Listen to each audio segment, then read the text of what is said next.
Once again, continuing our discussions and analysis around the outcome of the elective conference here at Nasrec Expo. And it's been quite an interesting few days that have been filled with delays, a lot of drama, a lot of speculation, and then, of course, some facts being handed to us on a golden platter last night. So at least we've got something to work with, because I can tell you something. Up until last night, everything was just a guessing game. That's all it was. Nobody knew for sure where it was going to go and who was going to win this. In fact, until the mouth of the Electoral Commission was opened with those results, nobody knew. Although we did see last night, before those results were announced to us, that there was a massive delay, and we believe that delay was due to a recount. And I don't think one of the party members, and there is that speculation that it was Nomvula Mokonyane who had called for a recount, saying that no, she doesn't think that it's possible that it could have been that result, but it turned out to be the case. So we heard those results, and now it's the reaction to all of it.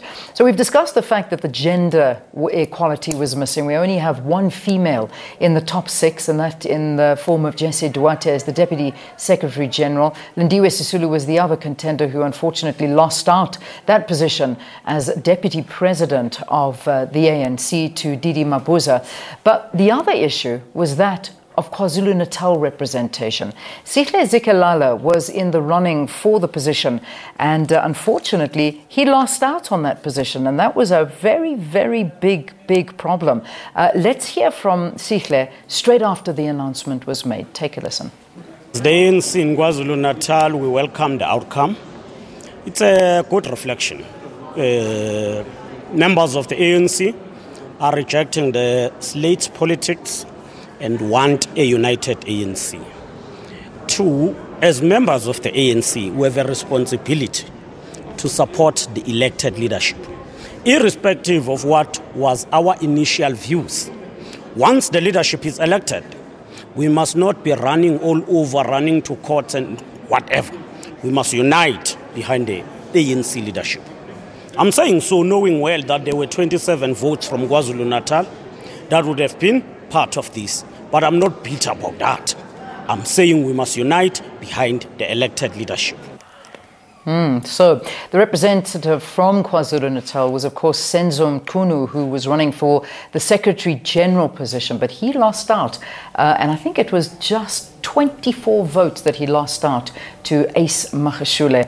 Let's get some reaction to that, because, you know, there was almost a moment where Senzo Mchunu ran up and had to have a look to see if this was in fact true. I mean, by such a small margin, and what a small margin it really was. I mean, 24 votes, that is nothing.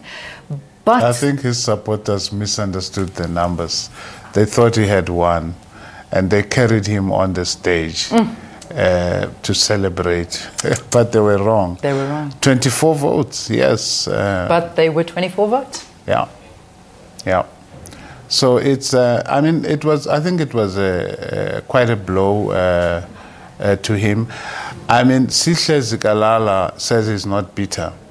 If ever there was a classic case of the voice and the face not agreeing, it was that. It was that. I mean, his voice sounds bitter, and his face, it does not reflect any of the things that he's saying. So I think it's quite a powerful message that has been sent to KZN. They lost 27 votes.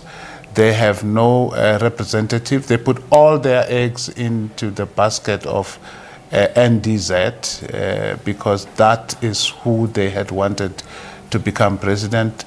They lost out on that and didn't win. And even if Senzo had won, it would have been the other faction, not the Zikalala faction. And that's part of the problem that the province has. They are very divided, and there has been even loss of life in that province. Yeah. Which is very worrisome, because perhaps a situation like this, and Lebogang, maybe you can comment on this. I mean, having had this result coming out in a province that is really divided right now, and that is in the grips of violence, and we've seen so many members dying at the hands of this violence.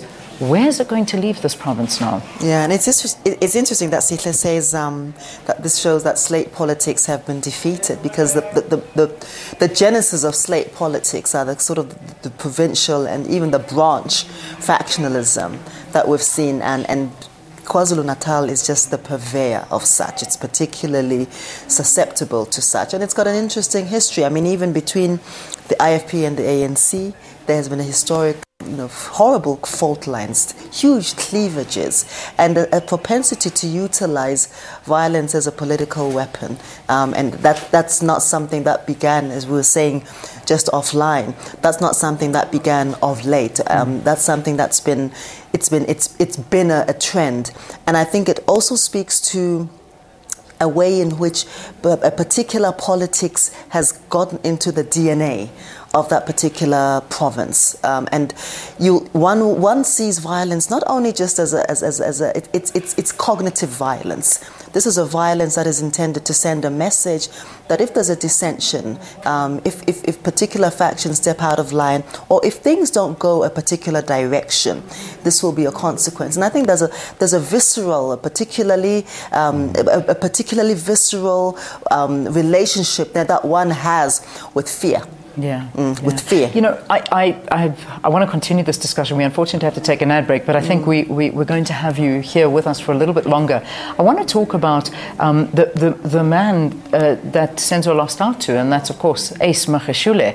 And do we need to worry? Because there is a lot of speculation around Ace Magashule and his corrupt activities, his relationship with the Gupta family, and many other issues. Now that's come into the top 6. Is he being rewarded for this, or what is at play right now? So that'll be in discussion in the next hour here on the program. But let's take a very quick break, and Palesa will bring you the news at 8 on Morning Live. Do stay tuned.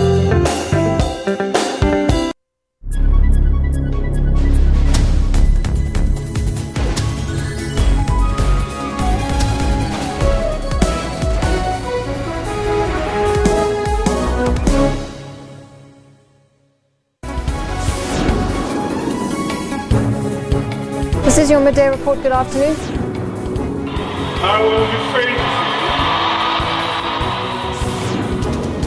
I assume as President of the Republic of Kenya. Let's take a look at how African markets and currencies are performing now. The central bankers say the success of Bitcoin and other cryptocurrencies is just a bubble. Breaking stories, detailed economy and sport. Tune into Midday Report every Monday to Friday from 12 p.m. When life takes a different turn. If I didn't eat the speak, he was going to affect me. Your will to persevere is ignited. I'm not a professional speaker, but I'll try my best to give you a word of inspiration. He was just trying to provide for his family. If you can't accept it, change it. If you cannot change it, accept it. And a new story begins. I made a resolve to myself. I'm learning something new. Bupilong, every Friday at 5:30. Be part of the life-changing journey.